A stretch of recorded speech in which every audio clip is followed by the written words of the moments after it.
जय श्री कृष्णा। राधे राधे। भक्त जैनों, आज आप श्रवण करेंगे शुक्र देवता की कहानी।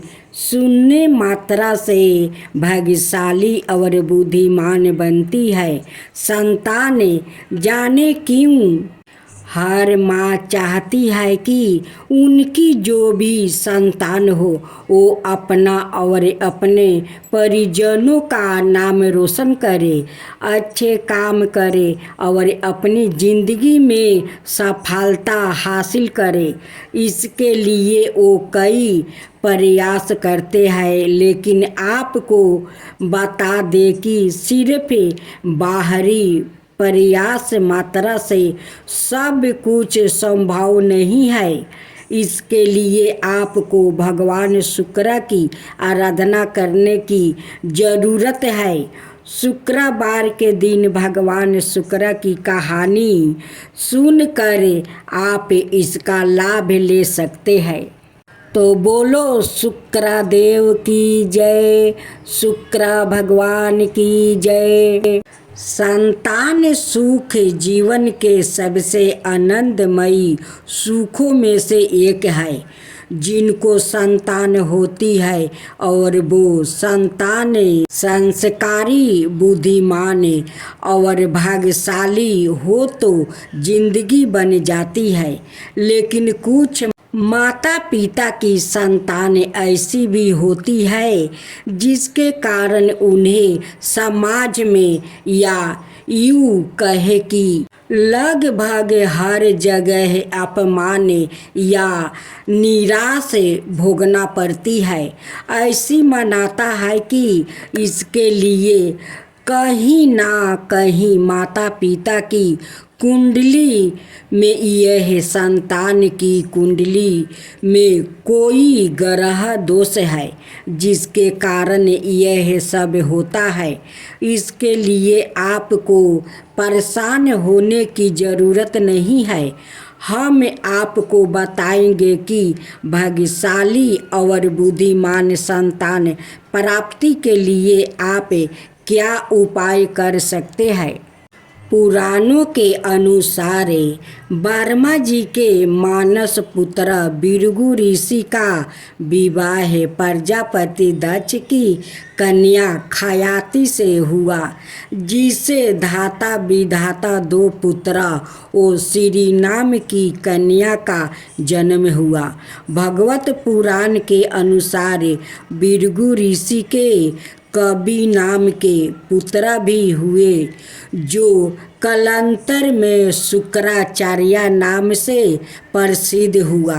महर्षि अंगिरा के पुत्र जीव यानी गुरु और महर्षि भृगु के पुत्र कवि यानी शुक्र समकालीन थे।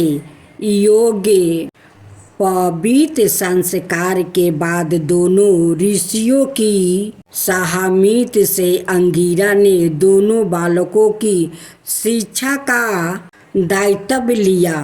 कवि महर्षि अंगिरा के पास ही रह कर अंगिरा नंदन जीव के साथ ही विद्या अध्ययन करने लगा।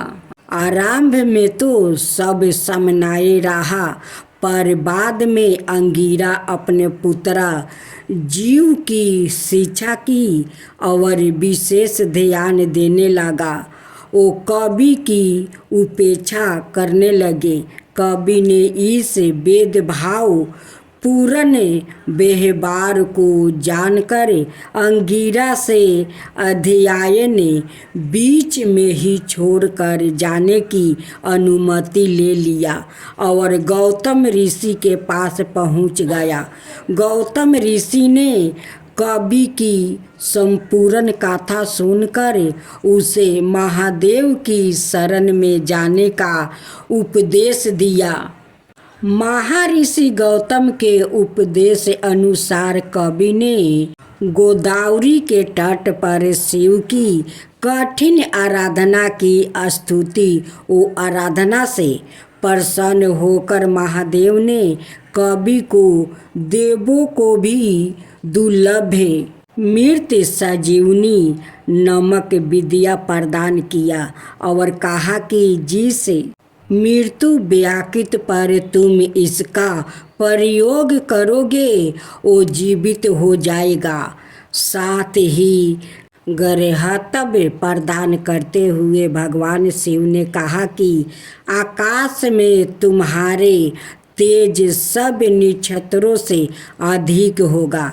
तुम्हारे उदित होने पर ही विवाह आदि शुभ कार्य आरंभ किया जाएगा।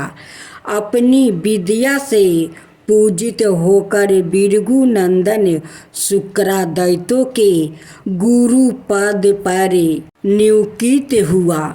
जिन अंगिरा ऋषि ने उनके साथ उपेक्षा पूर्ण व्यवहार किया था, उन्हीं के पुत्रा जीवपुत्रा कच्छ को संजीवनी विद्या देने में शुक्रा ने तनिक भी संकोच नहीं किया।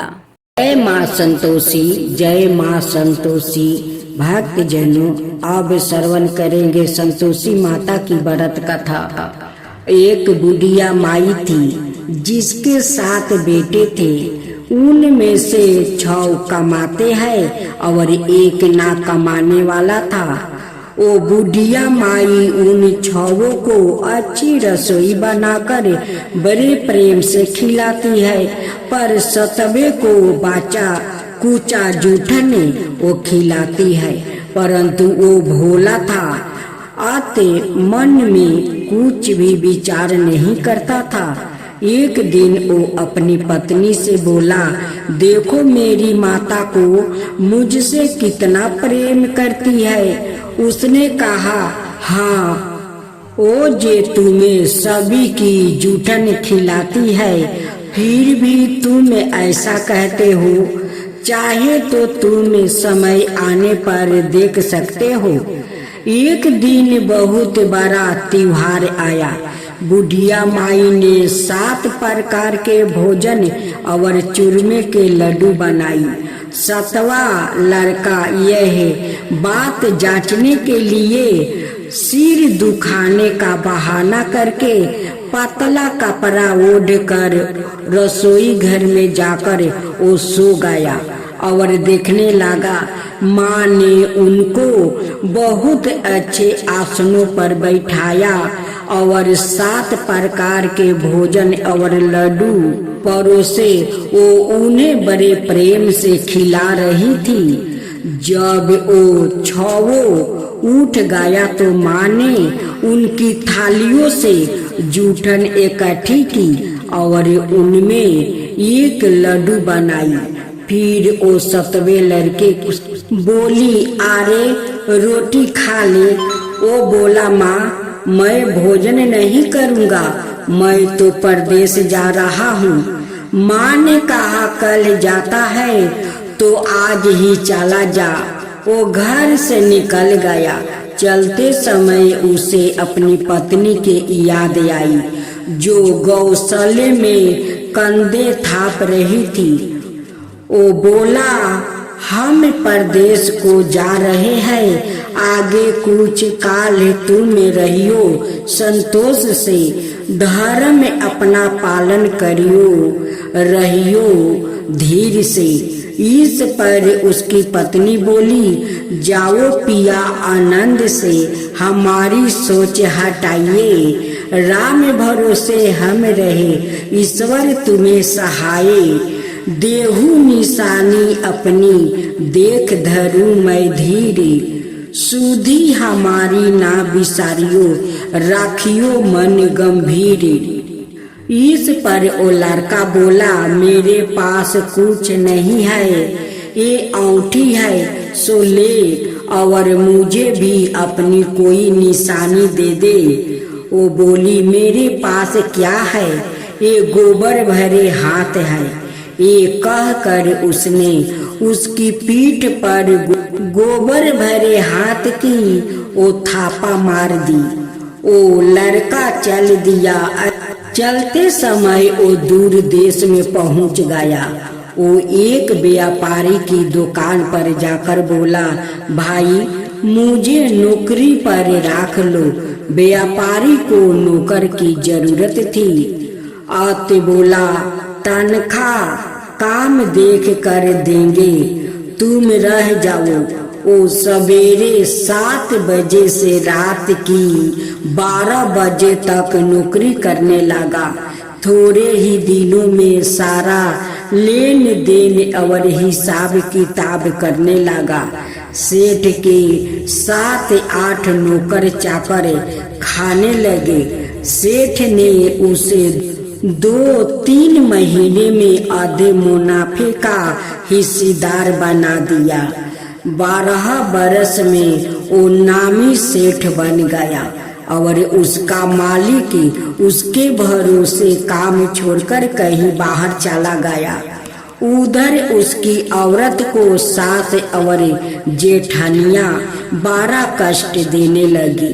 वो उसे लकड़ी लेने जंगल में भेजती, भूसी की रोटी देती, फूटे नारियल में पानी देती। वो बड़े कष्ट से जीवन वो बिता रही थी। एक दिन जब वो लकड़ी लेने जा रही थी तो रास्ते में उसने कई औरतों को व्रत करते देखा। वो पूछने लगी, बहनों यह किसका व्रत है, कैसे करते हैं और इससे क्या फल मिलता है? तो एक स्त्री बोली, ये संतोषी माता का व्रत है, इसके करने से मनोवांछित फल मिलता है। इससे गरीबी, मन की चिंताएं, राज के मुकदमे, कलह, रोग नष्ट होते हैं और संतान, सुख, धन, प्रसन्नता, शांति, मन पसंद वर मिले। बाहर गए हुए पति के दर्शन होते हैं। उसने उस व्रत करने की विधि बता दिया। उसने रास्ते में सारी लकड़ियां बेच दी, गुड़ और चना ले लिया। उसने व्रत करने की तैयारी की। उसने सामने एक मंदिर देखा तो पूछने लगी, यह मंदिर किसका है? वो कहने लगी, यह संतोषी माता का मंदिर है। वो मंदिर में गई और माता के चरणों में वो लेटने लगी। वो दुखी होकर विनती करने लगी, माँ मैं अज्ञानी हूँ, मैं बहुत दुखी हूँ, मैं तुम्हारी शरण में हूँ, मेरा दुख दूर करो। माता को दया आ गई। एक शुक्रवार को उसके पति का पत्र आया और अगले शुक्रवार को पति का भेजा हुआ धन मिला। अब तो जेठ जेठानी और सास नाक से कुरा कर कहने लगी, अब तो इसकी खातिर बढ़ेगी, ये बुलाने पर भी नहीं बोलेगी। वो बोली, पत्र और धन आवे तो सभी को अच्छा है। उसकी आंखों में आंसू आ गया। वो मंदिर में गई और माता के चरणों में गिरकर बोली, हे माँ, मैंने तुमसे पैसा कब मांगा था? मुझे तो अपना सुहाग चाहिए। मैं तो अपने स्वामी के दर्शन और सेवा करना मांगती हूँ। तब माता ने प्रसन्न होकर कहा, जा बेटी, तेरा पति आवेगा। वो बड़ी प्रसन्नता से घर गई और घर का काम काज करने लगी। उधर संतोषी माता ने उसके पति को सपने में घर जाने और पत्नी की याद दिलाई। उसने कहा, माँ मैं कैसे जाऊं? परदेश की बात है, लेन देन का कोई हिसाब नहीं है। माँ ने कहा, मेरी बात माने, सवेरे नहा धोआ करे, मेरा नाम लेकर घी का दीपक जलाकर दंडवत करके दुकान पर बैठ जाना। देखते देखते सारा लेन देन साफ हो जाएगा, धन का ढेर लग जाएगा। सवेरे उसने अपने सपने की बात सभी से कही तो सब दिल लगी उड़ाने लगे। वो कहने लगे कि कहीं सपने में भी सत्य होते हैं। पर एक बुढ़िया ने कहा, भाई जैसे माता ने बताया है वैसे ही करने में क्या डर है। उसने नहा धोआकर माता को दंडवत करके घी का दीपक जलाया और दुकान पर जाकर बैठ गया। थोड़ी ही देर में सारे लेन देन साफ हो गया, सारा माल बिक गया और धन का ढेर लाग गया। वो प्रसन्न हुआ और घर के लिए गहने और सामान बेगरह खरीदने लगा। वो जल्दी ही घर को रवाना होगा। उधर बेचारी उसकी पत्नी रोज लकड़ियाँ लेने जाती है और रोज संतोषी माता की सेवा करती है। उसने माता से पूछा, हे माँ, यह धूल कैसी उड़ रही है। माता ने कहा, तेरी पति आ रहा है, तू लकड़ियाँ के 3 बोझा बना ले, एक नदी के किनारे रख दे, एक यहाँ रख दे और तीसरा अपने सिर पर रख ले। तेरे पति के दिल में उसे लकड़ियाँ का गूठा को देखकर मोह पैदा होगा। जब वो यहाँ रुक कर नाश्ता पानी करके घर जाएगा तब तू लकड़ियाँ उठाकर घर जाना और चौखट के बीच में गट्ठर डालकर जोर जोर से 3 आवाज लगाना, सासू जी लकड़ियाँ का गूठा लो, भूसी की रोटी दो और नारियल के खोपरे में पानी दो। आज मेहमान कौन आया है। इसने माँ के चरण छुआ और उसके कहे अनुसार सारा कार्य किया। वो तीसरा गूठर लेकर घर गई और चौखट के बीच डालकर कहने लगी, सासू जी लकड़ियाँ का गूठर लो, भूसी की रोटी दो, नारियल के खोपरे में पानी दो। आज मेहमान कौन आया है। यह सुनकर सास बाहर आकर कपट भरे वचनों से उसके दिए हुए कष्टों को भुलाने लगी। बेटी, तेरा पति आया है, आ मीठा भात और भोजन कर और गहने कपड़े पहने। अपनी माँ के ऐसे वचन सुनकर उसका पति बाहर आया और अपनी पत्नी के हाथ में अंगूठी देखकर वो व्याकुल हो उठा। उसने पूछा, यह कौन है। माँ ने कहा, ये तेरी बहू है, आज 12 बरस हो गया। ये दिन भर घूमती फिरती है, काम काज करती नहीं है, तुझे देखकर नखरे करती है। वो बोला, ठीक है, मैंने तुझे और इसे देख लिया है, अब मुझे दूसरे घर की चाबी दे दो, मैं उसमें रहूंगा। माँ ने कहा, ठीक है, जैसी तेरी मर्जी। और उसने चाबियों का गुच्छा पटक दिया। उसने अपना सामान तीसरी घर के भीतर में रख दिया। एक ही दिन में वो राजा के समान ठाट बाट वाले बन गया। इतने में अगले शुक्रवार आया। बहू ने अपने पति से कहा, मुझे संतोषी माता के व्रत का उद्यापन करना है। वो बोला, बहुत अच्छा, खुशी से कर लो। जल्दी ही उद्यापन की तैयारी करने लगी। उसने जेठानी के लड़कों को भोजन के लिए कहा। जेठानी मान लिया। पीछे से जेठानियों ने अपने बच्चों को सिखा दिया, तुम खटाई मांगना जिससे उसका उद्यापन पूरा ना हो। लड़कों ने भोजन कर खटाई मांगी। बहू कहने लगी, भाई खटाई किसी को नहीं दी जाएगी, यह संतोषी माता का प्रसाद है। बच्चों लोग खड़े हो गया और बोला पैसा लाओ, लेकिन वो भोली कुछ ना समझ सकी उनका क्या भेद है। उसने पैसे दे दिया और वो इमली की खटाई मांगकर खाने लगा। इस पर संतोषी माता ने उस पर रुष्ट हो गई। राजा के दूत उसके पति को पकड़ कर ले गया। वो बेचारी बड़ी दुखी हुई और रोती हुई माता जी के मंदिर में गई और उनके चरणों में गिरकर कहने लगी, हे माँ, यह क्या किया? हंसा कर अब तुम मुझे क्यों रुलाने लगी?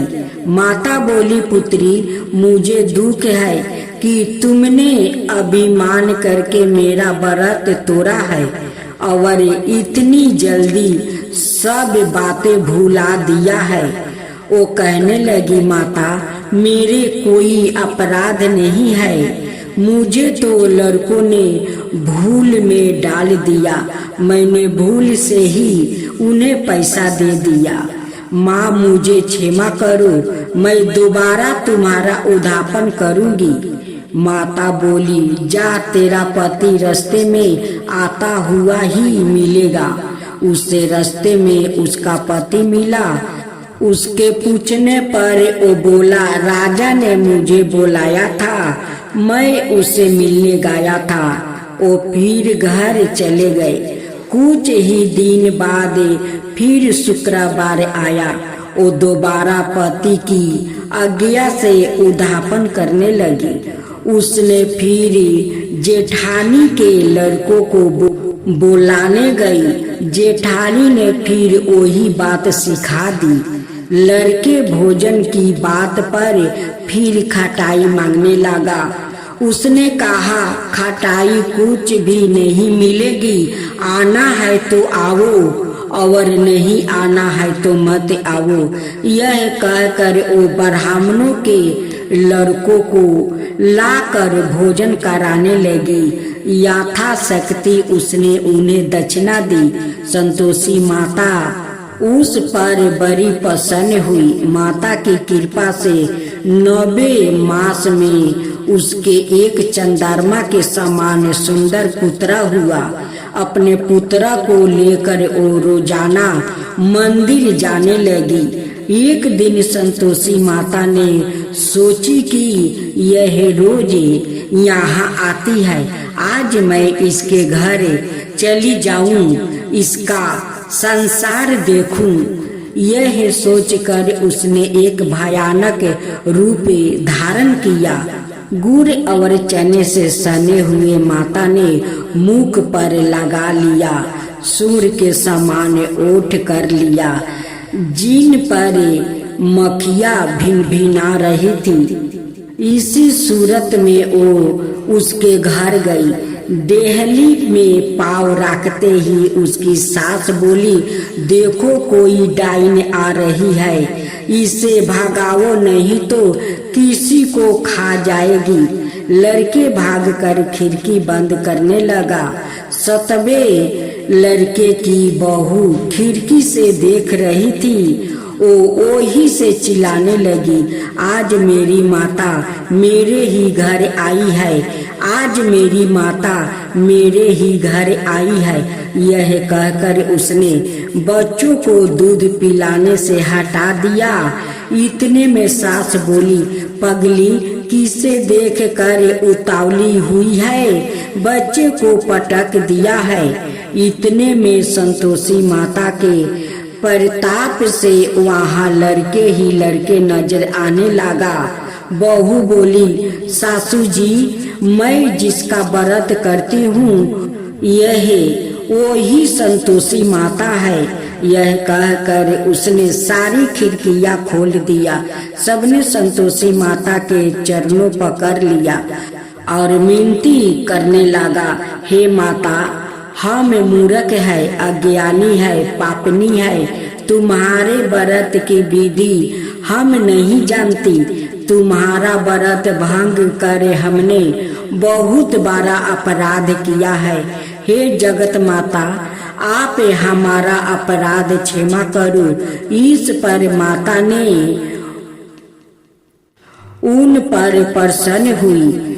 बहू को जैसा फल दिया वैसा ही माता सबको दे। मैं तो आरती उतारू रे संतोषी माता की, मैं तो आरती उतारू रे संतोषी माता की। जय जय संतोषी माता, जय जय माँ।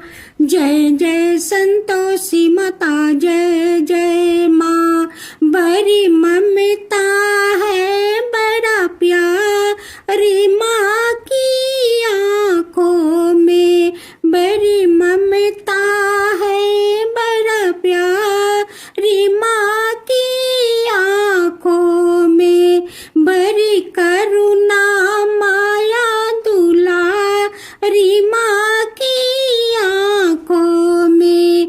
बड़ी करुणा माया दुलारी माँ की आँखों में। क्यों ना देखूं मैं बारंबारी माँ की आँखों में। क्यों ना देखूं मैं बारंबारी माँ की आँखों में। दिखे हर घड़ी, दिखे हर घड़ी नया चमत्कारी माँ की आँखों में। देखे हर घड़ी नया चमत्कारी माँ की आँखों में।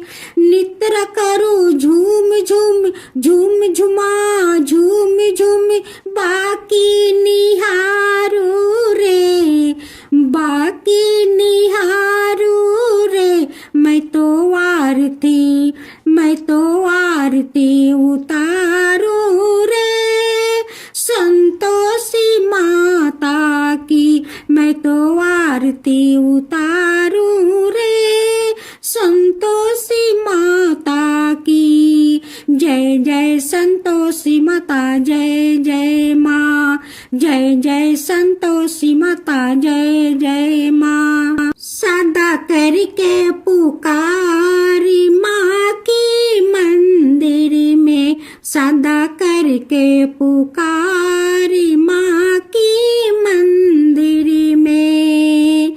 माँ की मंदिर में बड़े दान के भरे है भंडारी माँ की मंदिर में। बड़े दान के भरे है भंडारी माँ की मंदिर में। धूप करो, दीप करो, प्रेम सहित भक्ति करो, जीवन सुधारो रे। धूप करो, दीप करो, प्रेम सहित भक्ति करो, जीवन सुधारो रे।